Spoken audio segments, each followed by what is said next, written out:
The ocean has been around for billions of years. The first forms of life probably began in the ocean at least 3.5 billion years ago. Humans have had a close relationship to the ocean for 200,000 years. We have relied on it for travel, food, and healing. Now the issue is how to save it.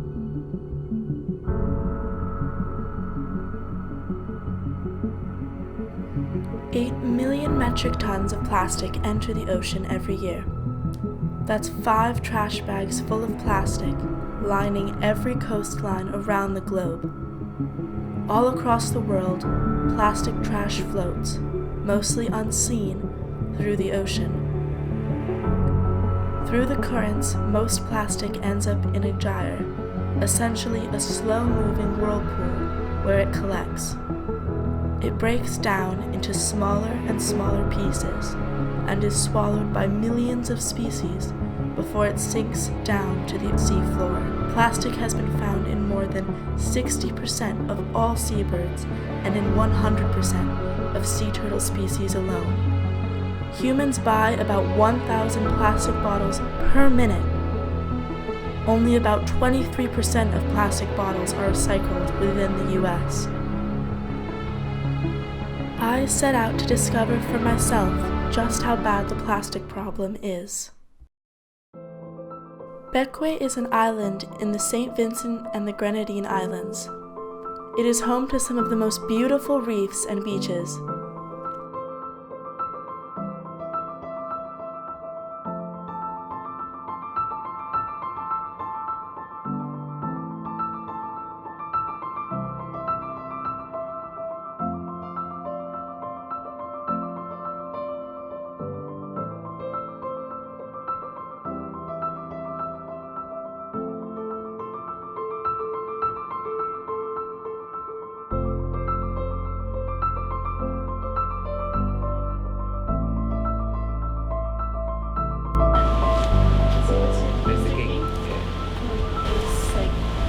Plastics do not affect baby turtles. They don't at all. Plastic affects big turtles Big turtles. and certain types of turtles. Okay. Plastics are eaten by leatherback turtles especially. Leatherback, yeah. Leatherback turtles eat jellyfish only, all their life. Mm-hmm. So they mistake this. For the plastic It's a bags. transparent one, eh? Yeah. It's a transparent plastic bag, not a blue or a black or a red. Mm-hmm. Transparent one because it floats. Yeah. It's full of water, and the waves move it, and they feed by sight, not by taste nor smell.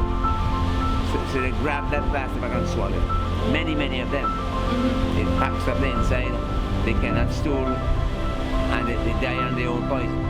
Yeah. I am doing it to bring back the population. Nice. And how long have you been doing it I have for? been 24 years. 24 years. Right here. Yeah, right here. When is the period where they hatch? What time of the year? Some turtles come different months to others. With the hawksbill here on this beach, it begins in May. May month, and the eggs take 60 days to hatch. And I time it correctly. I make notes in a book as to where to go Yeah. and when to go. And collect the babies when they hatch.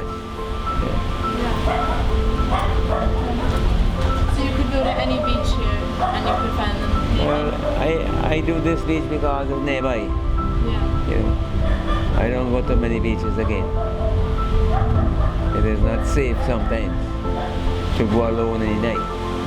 The beaches. Yeah. It is not like when I was small growing up.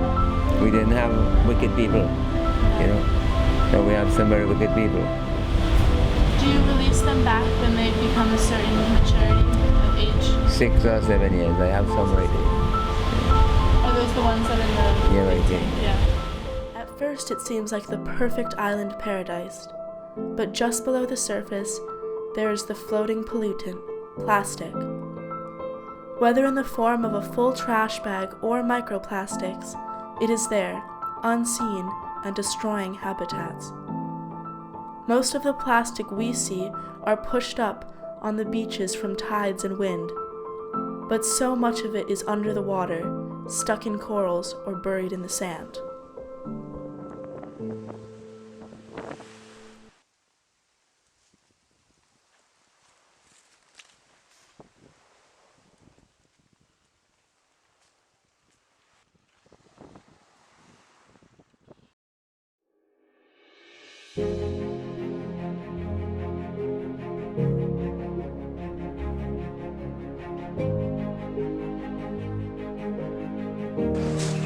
Right into the regulator to get rid of all that air in your lungs, and you'll be surprised to see. You see right back up to your mask.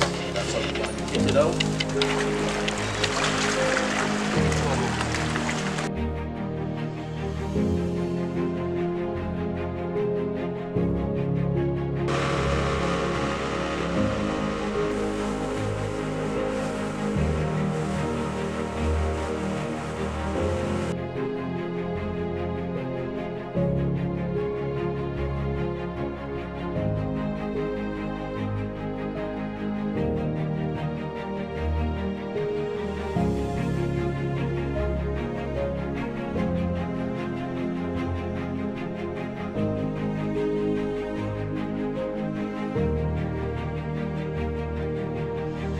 More than half of the oxygen we breathe comes from marine photosynthesizers, like phytoplankton and seaweed.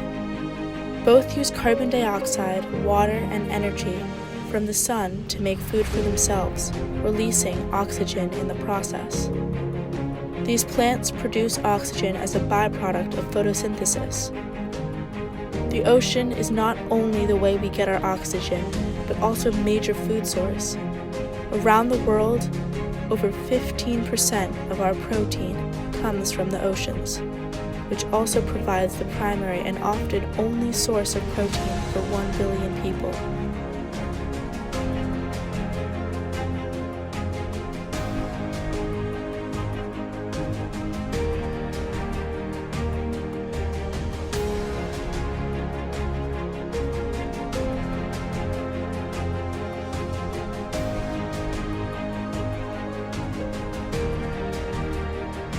Microplastics are pieces of plastic that are less than 5 centimeters. There are more microplastics in the ocean than stars in the Milky Way. That means that it is nearly impossible for a fish to live in almost any environment and not ingest these tiny plastic fibers.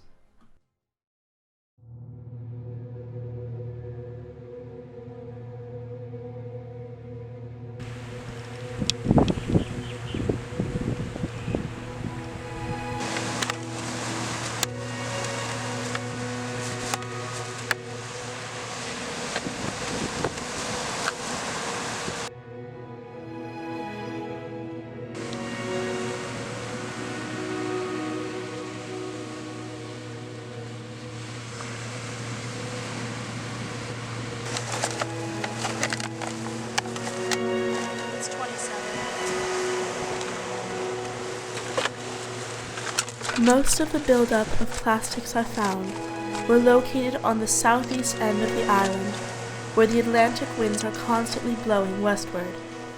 Here, in a tiny cove, I was astounded at how much plastic I found.